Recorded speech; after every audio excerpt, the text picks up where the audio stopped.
Fala pessoal, sejam muito bem-vindos ao nosso episódio número 40 aqui no podcast O Pai Old School. E hoje eu queria falar um pouco sobre por que old school? O que é ser um pai old school? Será que tem a ver com uma afirmação de que tudo que se fazia antigamente era certo e que as coisas precisam ser como era antigamente, porque hoje em dia tá tudo errado, tá tudo ao contrário? Bom, em certas partes sim, mas eu acho que a gente precisa explicar isso aqui. E eu, na verdade, tive essa ideia porque eu mandei uns materiais que eu vi muito legal sobre uma escola montessoriana que segue a linha da Montessori, né, para um amigo. E ele recebeu, assim, tinha acho que 2 ou 3 postagens. Duas delas, uma era uma criança novinha, assim, devia ter uns 5 6 anos, mexendo com faca, assim, cortando limões e tal. E a outra era de umas crianças brincando na lama. E aí eu mandei para só que legal, cara, tá muito diferente do que acontece hoje em dia, né, na maioria das escolas. Que as pessoas querem que as crianças só fiquem quietas, paradas, sentadas ali e tal, não pode falar muito alto, não pode correr, não pode gritar, não pode não sei o que, não pode não sei o que lá. E a gente sabe que isso não é possível, né? Uma criança normal, ela vai querer fazer várias dessas coisas, ela vai querer trabalhar, né, da forma dela, como diz a Montessori. O trabalho da criança é brincar, é explorar, é aprender, é testar, enfim, é esse é o objetivo da vida da criança. Ela não tem outro objetivo na vida que não seja fazer esse tipo de coisa, porque é assim que ela percebe o mundo.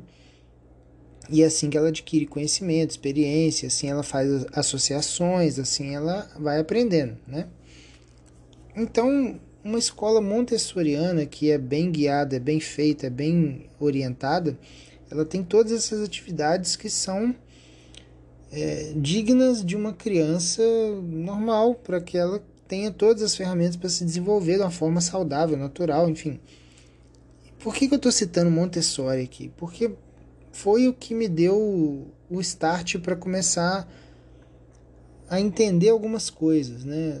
A teoria da Montessori, ela é muito efetiva para esse tipo de coisa. Escolas montessorianas, como eu disse, se for bem feito, bem guiada por uma pessoa que entende realmente daquilo, por um professor que realmente está inclinado a fazer tudo aquilo, é um ambiente muito propício.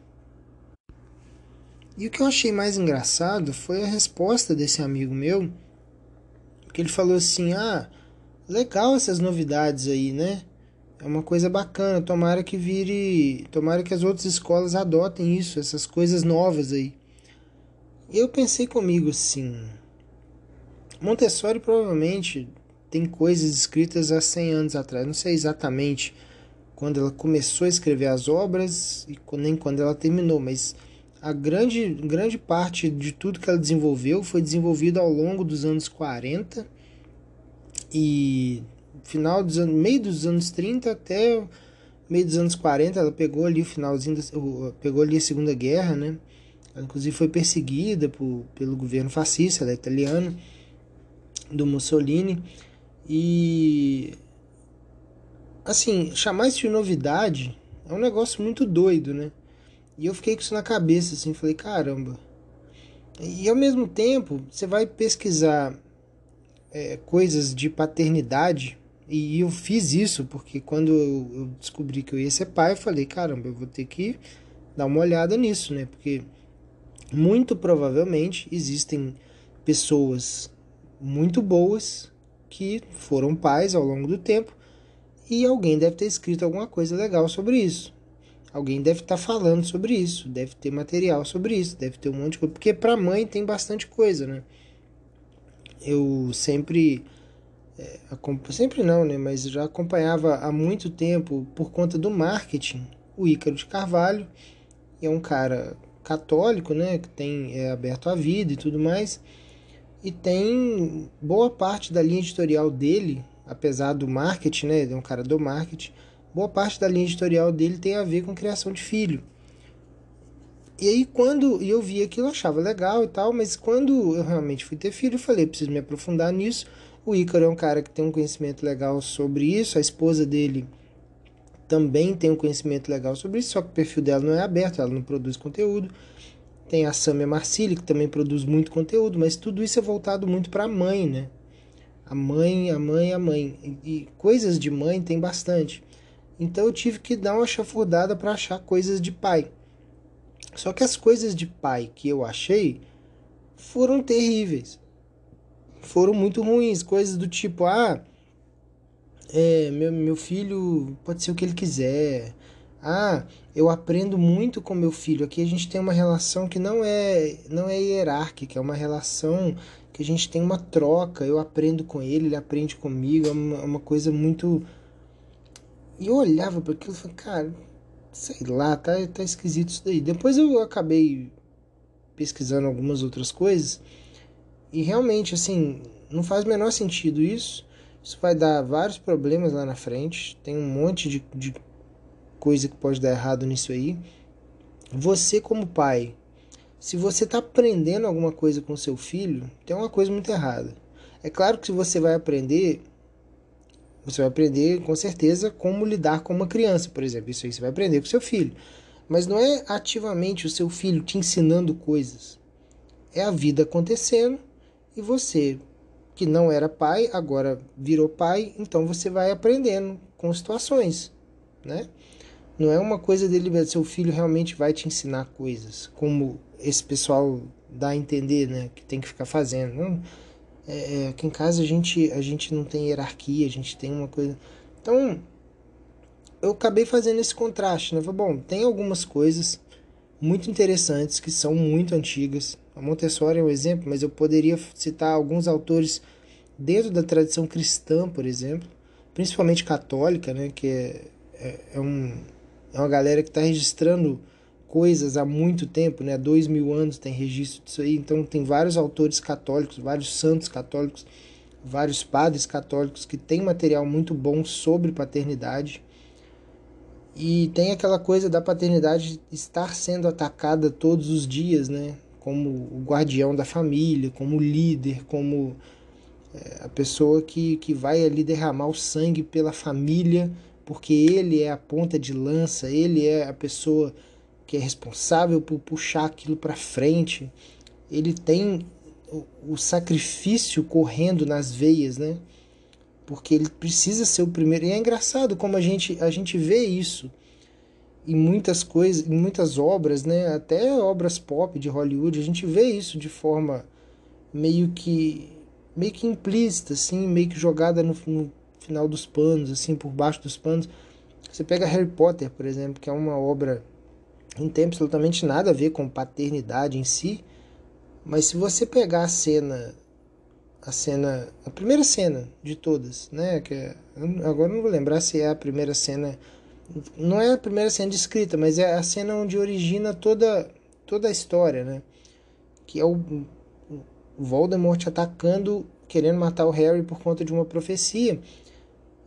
E tem o poder bélico do pai, né, se colocando na frente entre o Voldemort e o Harry e a mãe. A mãe fica no fundo, o pai é o primeiro a se sacrificar, a tentar se jogar na frente para tentar impedir o perigo. Ele não consegue, ele é morto. E depois, se você não viu o final, não sabe o final do Harry Potter, pula aí uns 15, 30 segundos pra frente, porque vai ter spoiler aqui. É um negócio muito antigo, mas vai saber, né? E aí, quando o pai é morto, sobra a única coisa que existe entre a criança, entre o bebê e o mal, que é a encarnação do mal, é o Voldemort, é a mãe, né? E é o amor da mãe, não o poder físico, não o poder bélico, não a capacidade física de repelir o mal com agressividade, com nada disso. É o amor da mãe que acaba salvando a criança. É uma espécie de blindagem que ela deixa através do o sacrifício do pai. Ele é físico, ele é através de violência, né? Ele se coloca numa posição de repelir o mal fisicamente. A mãe não.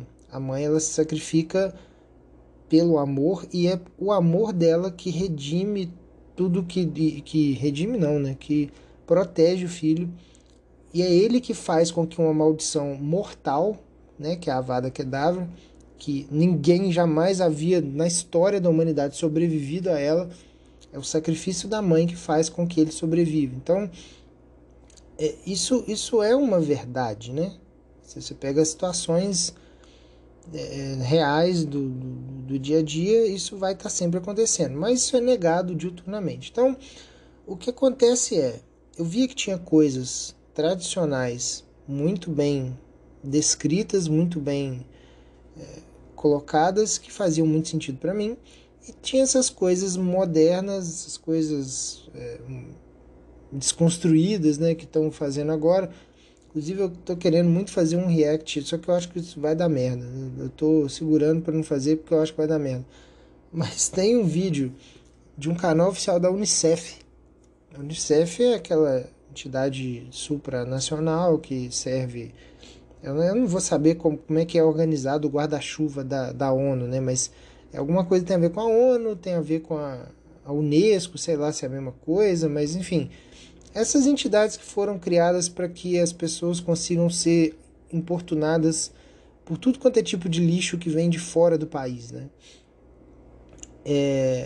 Um vídeo no canal oficial da Unicef falando sobre como a paternidade desconstruída é uma coisa maravilhosa e tal.